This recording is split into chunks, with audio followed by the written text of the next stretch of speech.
If I told you that the biggest shonen anime that's airing right now catered its fan service to women, would you believe me? Shonen is supposed to cater to boys, to young men. That's what the Japanese translation means. And as a girl who loves shonen, seeing fan service catered to me and my gender is insane. Especially because it's not in the way you'd think. Let's talk about how Jujutsu Kaisen handles it. I am not a Jujutsu Kaisen channel. Welcome to my new setup, by the way. Jujutsu Kaisen just finished its second season where there was a lot of fights and pure shonen bro hype. We see young Gojo and the fallout he has with his lover in front of a KFC. I'm not Kido.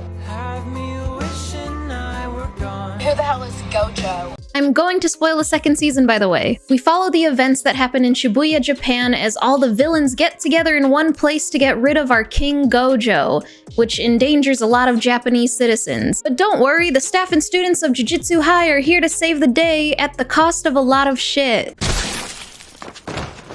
You are my special. Hype aside, I can praise the show, but I also gotta acknowledge the studio's treatment of its employees. Treatment of the animators that made this show. Because you and I both know that they definitely deserve more. It was phenomenal. The fights were intense. It was beautiful to look at. And then suddenly, at some point, I sat there watching the show and saw Nanami holding up the hair of a villain and was like, is this fan service? Not the male power scaling fan service, but like eye candy fan service? Why am I not feeling the hype to see someone's ass get kicked, but I'm kicking my feet? Twirling my hair? Fan service for girls? This is a delicious topic to talk about, so let's lay out the spark notes for you TikTok subway surfer babies. First, we'll talk about the female and male gaze in JJK and how it applies to the series overall. Then we'll talk about Nobara and how she embodies this gaze, and then, you know, nap time and snacks. This video is sponsored by BetterHelp. Would you guys say that Valorant ruins your mental health? Sometimes. Yeah. Always? Yes, for sure. I have just the thing for you guys. Really? What is it? What is it? It's this online therapy site called BetterHelp. If you guys heard of it. Ooh, I have! Can you explain a little bit more about what BetterHelp is? Yeah, they can help match you with over 30,000 therapists in their network based off of your needs, your schedule. Yeah. You can video chat with your therapist, or you can just be on the phone if you don't like being on camera. And high-key, even if you're in a household that doesn't really approve of therapy, you can just message their therapist during sessions. Yay. Oh, wow. That sounds exactly what I hard need. to talk to people anyways, so it's very good. Great. When you're getting started, all you have to do is fill out a quick questionnaire so like they can see what you're going through and what you're trying to work on. Whether it be you're trying to calm down your mental, or you're trying to get rid of an addiction to like a video game, or if you're just trying to work on your confidence. Like I know you said you're having a hard time believing in yourself when talking to women. Yeah, this game made me afraid to talk to women. Like honestly, even if you just need someone to talk to, they can help. They can match you with somebody that specializes in helping you get there and your goals. You can like be matched with them in like most cases within 48 hours. 48 hours? That's incredible. Oh no, I need a heal, please. Heal me. Thank you. And like I could get healed with BetterHelp. Yeah, if I'm not happy with one, can I like get another? Can I switch to another? Oh yeah, so easily. BetterHelp literally has a button that you can click saying that you want to change your therapist at no additional cost, and like they make things easier because you don't have to like confront them and say like, hey, I don't think you're the right therapist for me. You can just change who you're with. Gosh darn it. Honestly, that's really good. Like being able to text, and if you're socially like anxious, that helps a lot. Right? You can go to betterhelp.com/inakyu and you can get 10% off your first month. 10% off? That's a steal. 10%? God, I can't believe I just died. My mental health's taking a toll right now. Waterfall. Know what you need? No, what? BetterHelp. You guys get it. Honestly, BetterHelp is really cool. So if you're interested in that, please click the link down in the description below. It helps me and my channel out, and let's get back to the video. Okay, here we go. I busted out the PowerPoint again. This video is going to be like every other aspect of my life now, where I'm just going to yap a lot for context, but I swear I'm gonna get back to the point. It's all gonna be about this. I'm gonna translate all of this, I swear. Shadow, what the fuck are you talking about? You're a beta male, Sonic. Yeah, I'm about to drop some knowledge on you guys. I'm actually going to tell you how JJK, there we go, how JJK emulates the female gaze, because all of this, I don't know about that one, but like all of this, we girlies enjoy it. So let's talk about it. So of course, we gotta start by talking about what the gaze is. This is a term that's used in so many things, whether it be in art history, in psychoanalysis, in philosophy, in film theory, and in TikTok echo chambers, I don't know. Eventually, it became a term to describe the relationship between the audience viewing a subject, that's you, and the subject itself. That's what we're watching. It's the relationship between these two people, you and what you're watching. That's what the gaze is. This is where the yapping comes through, because I have to talk to you about how like it was a term coined by this film theorist, Laura Mulvey, in like 1973. It was during a time where she noticed that the film industry was monopolized by a lot of male powerhouses, male directors, male cinematographers, male screenwriters. And in noticing that a lot of men were in charge, you would also notice that in most of the movies during the time, it would always be about objectifying women. Women, whenever they were in front of the camera, would be over-sexualized, objectified, made for male viewing pleasure. Hence the term being called the male gaze. Show up, there we go. I got a new projector, I'm sorry. Basically, I'm saying that it's called that because males were the ones in charge and were making all the decisions at the time. Not to say that it's bad, not at all. I'm just more saying that like when you'd notice in paintings, in movies, in TV shows, in anime, that when you see that women's bodies are framed especially to be looked at, that is the male gaze. And we see it so much, especially in anime. Like, you know it. You've seen it. Especially in shonen. And like, not to say that women can't enjoy the male gaze. Like, Gojo here shows up shirtless at the beach and the camera zooms in. Look at that lighting. Like, that's made to be looked at. That's made to be drooled over. This is the male gaze used on a male character because of this definition. Do you get what I'm saying? I hope you do. So now that we know that this is the male gaze used on a male character, then what is the female gaze? The female gaze has to counter the male one. It has to be the sun to the moon, the fire to the water. So like, the female gaze can't have shirtless men. It has to be the opposite in every way of its form. It can't make the body the spectacle of the scene. Let me explain this, okay? So like, the male gaze versus the female gaze. In this scene, the camera slows down time to make Gojo's body the spectacle. It's the anime being aware of the audience's power to thirst over Gojo's abs. So let's make the female gaze based off of what I just said, which is that it has to be the opposite of the male gaze. So that means it doesn't stop the flow of time just to look at a character's body. The body is not the main focus of the scene. It can't just primarily be visual. It has to be psychological. It has to be put on screen, made for the viewer to feel something rather than be visually stimulated by something.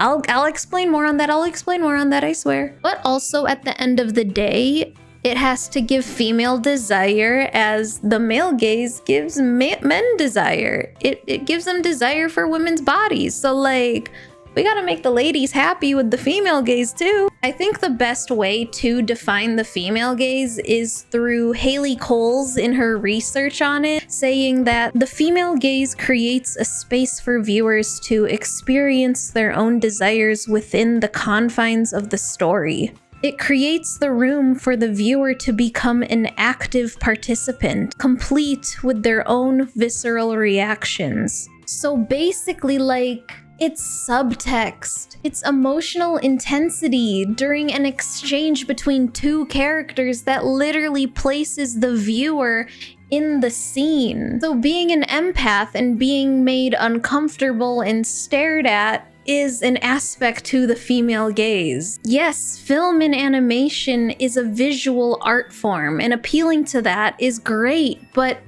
if you go in between the lines, that's the female gaze. It's literally like the TikTok kabedon trend. Like, you know, where they like push someone up against the wall. It doesn't matter what they're wearing, like, yeah, it helps, but being put in that situation is the female gaze. So now just pair that with emotionally understanding a character. Nanami has shown to be there for Yuji, for Nobara. Okay, so now take these aspects and now put him in a mission where he has to protect and then just show him being domineering.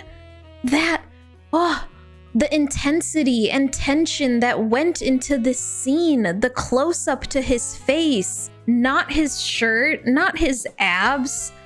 That is the female gaze. The other scene of like Gojo ripping Hanemi's eyes out, him riding Jogo's arm. You don't even see Gojo's body on display here. He's hunched over on top of Jogo. It's the moments between these two characters in a point of time. Like Gojo's body is not on display here. It's about what he's doing and what's going on. It's just knowing the fact that these characters are taking protective and intimidating action, doing domineering things. The fact that they're doing these things just make it feel so masculine. It's why the girls find pleasure in these scenes. Me and the girlies, we eat this up.